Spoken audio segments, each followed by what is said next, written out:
Like anybody, I would like to live a long life. Longevity has its place. But I'm not concerned about that now.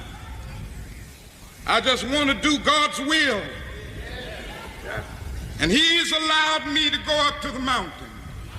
And I've looked over and I've seen the promised land. Brought in back when I brought it in back in 2013, you know, so I've been pushing Starts Within since 2011.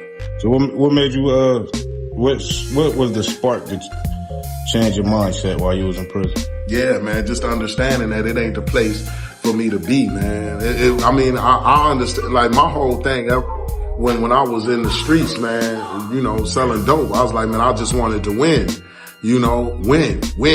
And when I got inside of the joint, man, I knew that wasn't winning. When I was inside of the county jail, I knew that wasn't winning. You know, I'm like, man, I'm losing, man, right now. And I need to switch it around to get into the victory mode, man, because it's like, yeah, so it didn't take me long. At 19 years old, man, I started to shift.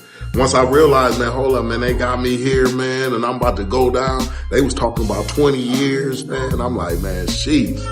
I'm like, man, ain't no way, you know? So then that's why I just started to just shift. I started to shift, man, right then at that time. Yeah. I started to shift, man. I started to get busy. I got busy, you know? Yeah. I got busy. You got busy in there. Yeah, I got busy in there. That's why it starts within, because it started within myself. It started within my situation. I didn't wait until the doors opened for me to start to do what I needed to do or become who I needed to be. I started to shift inside of the prison, you know, and the first thing that I did when I was incarcerated at 19 years old, the first thing that I did, because I was so thirsty to get different information, because I knew that the information that I had was information that, you know, produced this mindset that put me in this situation, right? So I said, man, I need different information that contradicts the information that the hood gave me, right? That information isn't accurate, because if it was, I wouldn't be in this type of situation, which to me was like right next door to hell.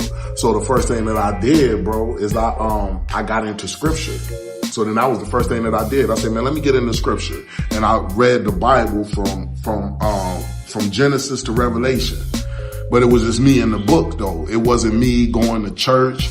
It was just me reading the scripture and going to Bible study.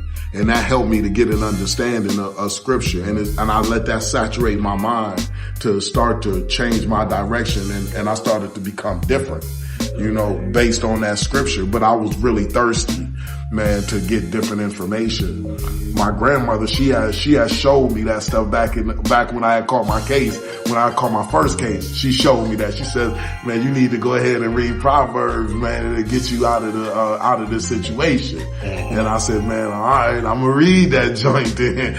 But I didn't get raised in none of that stuff. I didn't know nothing about nothing, man. I ain't know nothing about scripture or anything like that. You know, my father was raising us, man, but I didn't know about that.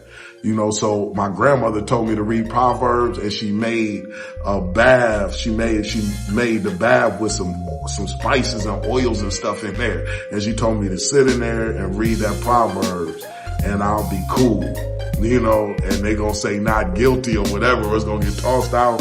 And that was the hookup. But at that time, I was so in the streets. I was selling dope in the streets.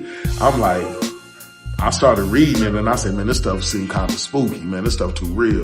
I ain't about to play with God. And I put it down when I was in the streets so I can continue to do what I was doing. And that's when I ended up catching the 10 years after that. But when I got inside of the joint, I'm like, man, let me go ahead back and pull that Bible out and start to try to get some information out of there, you know, and that changed the game for me. So started doing that, man, and after that, I got a good understanding of that, and it just started to change my perspective a lot. You know? Look what God got you. Absolutely, man. Absolutely, man. Because that's one of the things that I did. I just really was looking at the red. I really focused on the red inside of the book, man, because I say, man, hey, if I mimic the way that Jesus walked, man, and I'll be good. So I was really trying to take on them character traits that Jesus explained in the Bible, man, you know, and I really took it serious, and it changed the game. You know, it changed the way that I looked at people, you know, cause before, when I was on the streets, you know how it be, man, you just been committed to your team, you know. But now when I started to read scripture, it's like, man, I'm committed to people. Humanity is different. You know what I mean? So the same commitment that I would have with my regular people, my team, is like now I just spreaded that out to just humanity as a whole. You know what I mean? Just understanding the value of people as a whole instead of just the value of the people who come from my side or, you know, who got my same background. Now I'm like, now I value everybody. You know, because I understand that nobody snuck down here on this earth.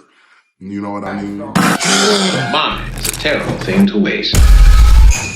Terrible thing to waste. If you do not align your mind with your heart, then the heart will be broken. Our mind is geared to take care of the heart.